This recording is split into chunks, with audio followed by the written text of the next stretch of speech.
Mi familia pensó que sería divertido dejarme varado en otro estado, veamos si puede regresar. No sé si alguien aquí ha pasado por algo parecido, pero sentí que tenía que contarlo. Pasó hace tiempo, pero todavía se siente como si hubiera sido ayer. Se suponía que sería un fin de semana normal de acción de gracias con mi familia, pero terminó siendo el día que cambió todo en mi vida. Esa mañana me desperté temprano, incluso animado. Había volado a Denver para ver a mis padres, a mi hermano mayor, su esposa y a mi hermana menor. Acababa de recibir un ascenso en el trabajo en Chicago, aunque siempre había una tensión rara entre nosotros. Pensé que sería bueno compartir la noticia. El plan era hacer una caminata en un parque estatal cercano. Todo parecía ir bien, todos parecían estar de buen humor. Subimos al coche familiar y nos dirigimos al parque. Traté de relajarme, de ignorar las pequeñas fricciones de siempre, de concentrarme en disfrutar el momento. Antes de continuar con la historia, no olvides dejar tu like y suscribirte a nuestro canal para estar al tanto de más cuentos como este. El sendero era hermoso, lleno de formaciones rocosas impresionantes, y siempre me había gustado la fotografía. Llevaba mi cámara pequeña, esa que siempre cargaba conmigo. Después de unos 30 minutos caminando, me aparté un poco del grupo para tomar unas fotos de una roca que tenía una luz perfecta. No me alejé mucho, podía verlos desde donde estaba. Estaba tan concentrado en tomar la foto perfecta que no me di cuenta de lo que estaba pasando hasta que escuché el motor del coche arrancar. Miré de inmediato y vi el coche alejándose. Al principio pensé que era una broma. Sonreí, esperando que volvieran en cualquier momento, pero no volvieron. Me quedé parado, con la cámara colgando del cuello, sintiendo una mezcla de confusión y miedo. Se habían llevado mi mochila, mi chaqueta, mi cartera. Solo tenía mi celular en el bolsillo, con menos del 20% de batería y sin señal. Y el frío empezaba a hacerse notar. Al principio me quedé ahí parado como un idiota, mirando el camino vacío, esperando que todo fuera parte de una broma estúpida. Pensé que darían la vuelta riéndose, que abrirían las puertas y me gritarían que subiera. Pero pasaron 10 minutos, luego 20, y no había ni rastro de ellos. Cada minuto que pasaba, la realidad se hacía más pesada en el pecho. No tenía agua, no tenía abrigo, no tenía dinero encima. El parque estaba prácticamente desierto y el centro de visitantes estaba cerrado por reparaciones. Según un cartel oxidado que apenas logré leer desde donde estaba, el viento empezaba a soplar más frío y el sol bajaba lentamente. Cada decisión que tomaba parecía importar demasiado, quedarme ahí o caminar hacia la carretera principal. Miraba mi celular a cada rato, pero seguía sin señal, y el porcentaje de batería seguía cayendo. Después de un rato, la desesperación me hizo moverme. Recordé haber visto un camino que llevaba hacia la carretera. Unos 8 kilómetros de distancia. No era tanto, pensé. Había hecho caminatas más largas antes. Pero ahora estaba solo, desorientado y sin el equipo adecuado. Me ajusté la cámara al cuello. Metí las manos en los bolsillos para conservar algo de calor y empecé a caminar. El terreno era irregular y cada ráfaga de viento me cortaba la cara como cuchillas. Caminaba rápido, casi trotando a veces, como si eso pudiera detener el miedo que empezaba a apretar mi garganta. No había un alma en kilómetros. Solo el sonido de mis propios pasos y el silbido del viento. Empecé a sentir los dedos de las manos entumecidos y el estómago me gruñía. No sabía cuánto tiempo iba a aguantar, pero sabía que quedarme ahí no era opción. Cuando finalmente llegué a la carretera, ya estaba oscureciendo. No había postes de luz y apenas podía ver a unos pocos metros delante de mí. Cada coche que pasaba era como una oportunidad que se escapaba. Pasaban rápido, sin detenerse, probablemente pensando que yo era algún loco perdido en medio de la nada. No los culpo. Yo mismo me habría asustado si viera a alguien en esas condiciones. Mi celular murió poco después de llegar al asfalto. Me sentí más solo que nunca. Pensé en volver al parque, pero sabía que sería inútil. Pensé en quedarme ahí parado, pero el frío ya me calaba hasta los huesos. Entonces vi, a lo lejos, una luz. No era fuerte, más bien un resplandor tenue en el horizonte. Algo en mí, tal vez el instinto de supervivencia, me empujó a caminar hacia ella. Cada paso se sentía como si estuviera arrastrando un peso muerto, pero seguí adelante. La luz resultó ser un pequeño pueblo, apenas unas pocas casas agrupadas alrededor de una estación de servicio y un Daine. Cuando entré al Daine, las piernas casi no me sostenían. La campanita sobre la puerta sonó y una señora mayor, que estaba limpiando el mostrador, levantó la vista y me miró como si hubiera visto un fantasma. No pude decir mucho, apenas murmuré un ¿puedo sentarme? Ella sintió sin hacer preguntas, me trajo una taza de café caliente y un plato con algo de comida. Nunca voy a olvidar la sensación de ese primer sorbo de café calentándome por dentro. Como si mi cuerpo entero hubiera estado congelado y recién entonces empezara a descongelarse. Por primera vez en horas sentí que tal vez iba a estar bien. Mientras comía despacio, tratando de no atragantarme, la señora me preguntó si quería usar el teléfono del local. Asentí sin pensarlo.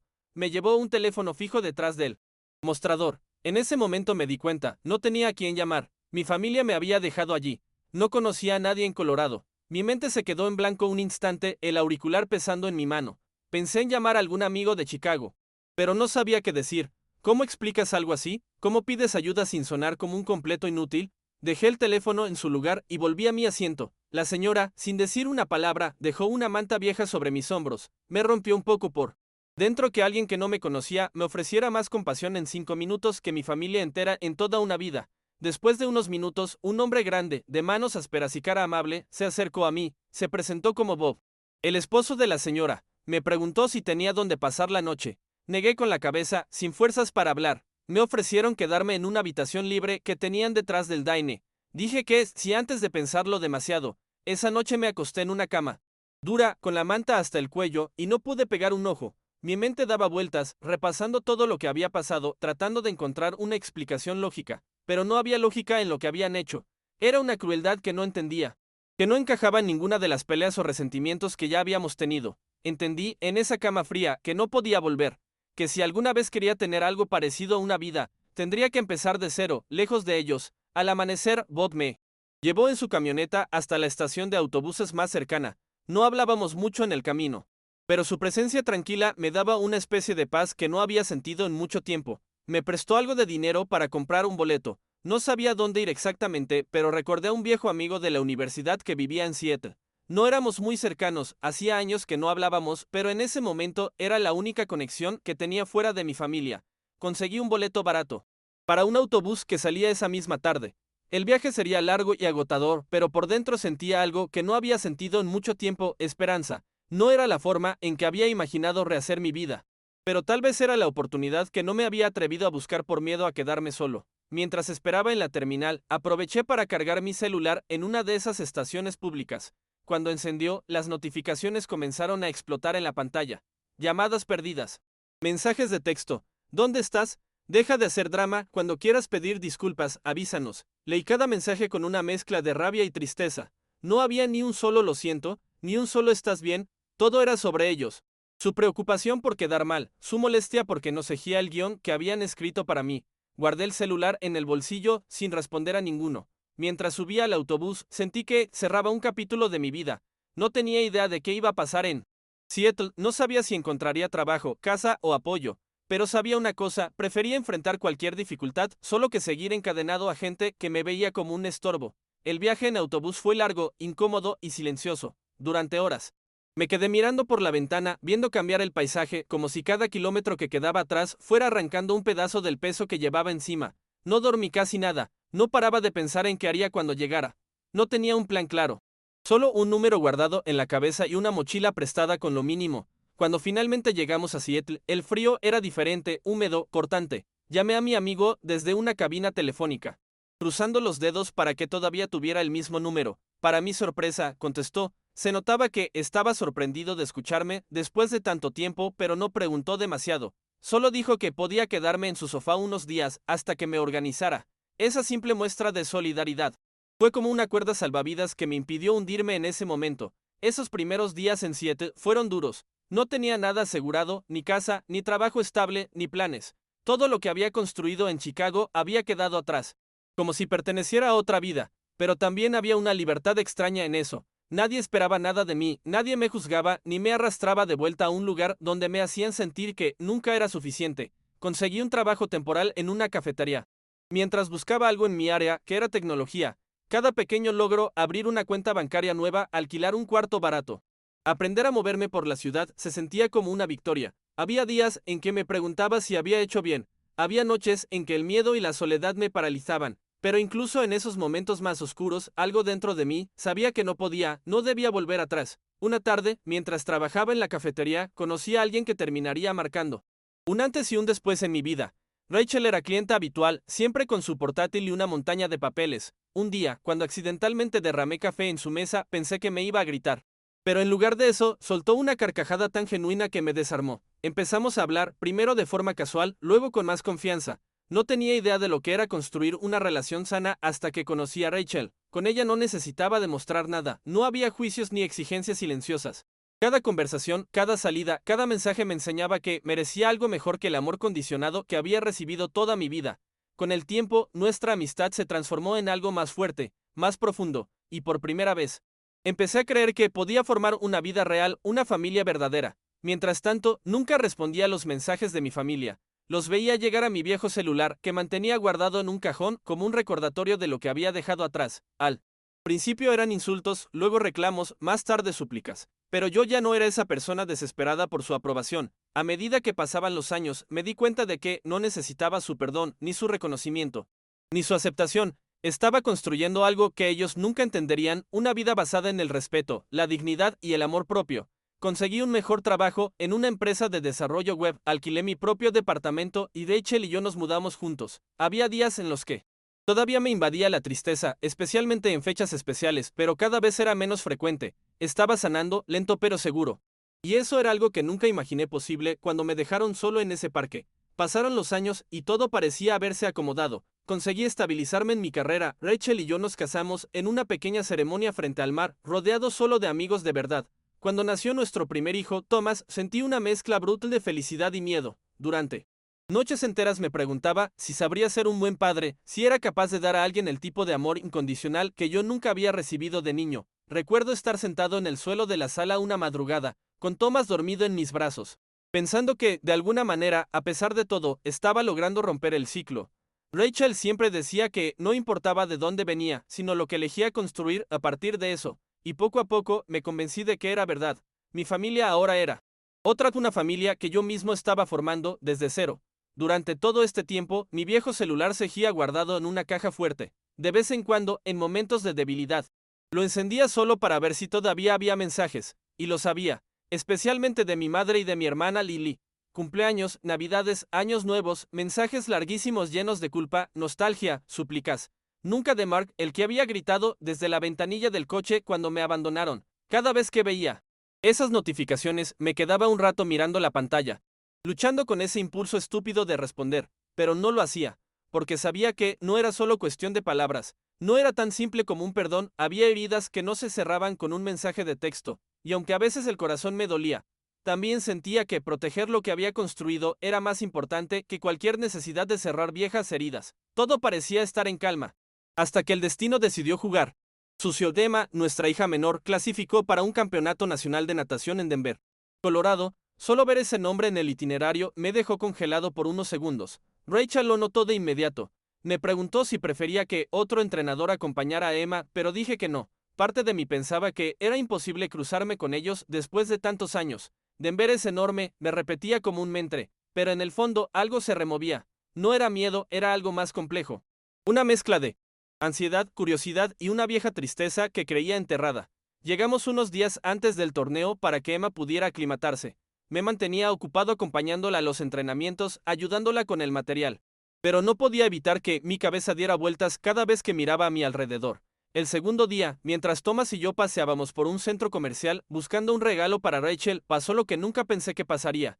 Estábamos en una joyería viendo un collar sencillo que sabía que le encantaría cuando escuché una voz detrás de mí, una voz que reconocí al instante, aunque habían pasado más de 15 años. Me giré y allí estaba Lily. Ya no era una niña, era una mujer adulta. Pero sus ojos eran los mismos. El tiempo pareció detenerse. Thomas me miraba confundido, tironeando de mi mano, preguntándome quién era ella. Lily se acercó despacio, como si temiera que fuera a desvanecerme. Cuando finalmente me abrazó, no supe cómo reaccionar. Me quedé rígido, atrapado entre el instinto de protegerme y las memorias de una hermana pequeña que, en su momento, había sido lo único bueno que tenía en esa familia rota. Nos sentamos en una cafetería del centro comercial, lejos del bullicio, mientras Thomas jugaba con mi celular. Ajeno a todo lo que estaba pasando, Lily no paraba de mirarme como si todavía no pudiera creer que estuviera allí de verdad. Me preguntó dónde había estado todo ese tiempo y aunque parte de mí quería lanzarle todo el dolor que había cargado, me contuve. Le expliqué, de forma breve, que había empezado de nuevo en Seattle, que había construido una vida lejos de todo aquello. No entré en detalles. No hacía falta. Ella entendió. En sus ojos vi algo que no esperaba, arrepentimiento real. Me contó que nunca estuvo de acuerdo con lo que hicieron ese día, que trató de convencerlos para que volvieran por mí, pero que solo era una adolescente asustada, incapaz de enfrentarse a todos los adultos que tomaban las decisiones. Luego, me habló de lo que había pasado después, de cómo mi padre había sufrido un infarto 6 meses después, de cómo Mark perdió su trabajo y se obsesionó con encontrarme. gastando todo lo que tenía en detectives privados, de cómo mi madre había envejecido años en cuestión de meses, consumida por la culpa. Me mostró una foto en su teléfono, una mujer que apenas reconocí como mi madre, con el cabello completamente blanco y el rostro marcado por el tiempo y el remordimiento. Cada cumpleaños, cada Navidad, cada fecha importante, me dejaban mensajes en el mismo número, esperando que alguna vez respondiera. Y ahí estaba yo, con la prueba en la mano, sabiendo que todo ese tiempo habían seguido esperando, mientras yo seguía avanzando, construyendo algo nuevo. Parte de mí sintió lástima, pero otra parte, más fuerte, sabía que algunas heridas no cicatrizan solo con arrepentimiento. Antes de despedirnos, Lily me entregó un sobre pequeño y arrugado. Me explicó que mi madre había escrito una carta cada año, en mi cumpleaños, pero que esta era la última que había escrito, hacía apenas unos meses. Con la esperanza de que algún día nos reencontráramos, no supe qué decir. Guardé el sobre en el bolsillo de mi chaqueta y le prometí que lo leería más tarde. Nos abrazamos brevemente, un gesto incómodo pero sincero, y luego me alejé, con Thomas tomado de la mano, preguntándome en silencio si realmente estaba listo para enfrentar todo eso, esa noche en la habitación del hotel. Esperé a que Emma y Thomas se durmieran para abrir el sobre. Rachel se sentó a mi lado, en silencio, mientras desplegaba la carta escrita con una caligrafía temblorosa que apenas reconocía. Cada palabra estaba cargada de dolor, culpa y amor, un amor torpe, imperfecto. Pero amor al fin. Mi madre pedía perdón de una forma que nunca había hecho en persona. Contaba cómo ese día en el parque había sido el error más grande de sus vidas, como cada noche rezaba para que estuviera bien, como mi padre soñaba con dar la vuelta al coche y recogerme. No había excusas, solo remordimiento. Terminé de leerla con un nudo en la garganta, sin poder emitir una palabra. Rachel me abrazó fuerte, sin presionar, dándome espacio para procesarlo. Esa noche casi no dormí, debatiéndome entre el deseo de seguir adelante con mi vida tal como estaba y la necesidad de cerrar ese capítulo de una vez por todas.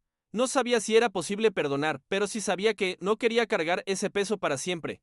Decidí que, si iba a hacer algo, sería en mis términos, de la forma que protegiera todo lo que había construido con tanto esfuerzo. 3 días después de que Emma terminara su campeonato, ya de vuelta en Seattle, saqué mi viejo celular de la caja fuerte. Todavía guardaba todas las llamadas perdidas, todos los mensajes nunca leídos. Respiré hondo y marqué el número de Lily. Contestó al primer timbrazo como si hubiera estado esperando esa llamada toda la vida. Le dije, sin rodeos, que quería hablar con ellos, pero que lo haríamos por videollamada en mis condiciones. Esa misma tarde, me vi cara a cara con mis padres a través de la pantalla. Mi madre rompió a llorar apenas me vio. Mi padre, que apenas parecía la sombra del hombre que recordaba, solo alcanzó a decir entre sollozos cuánto lo sentía.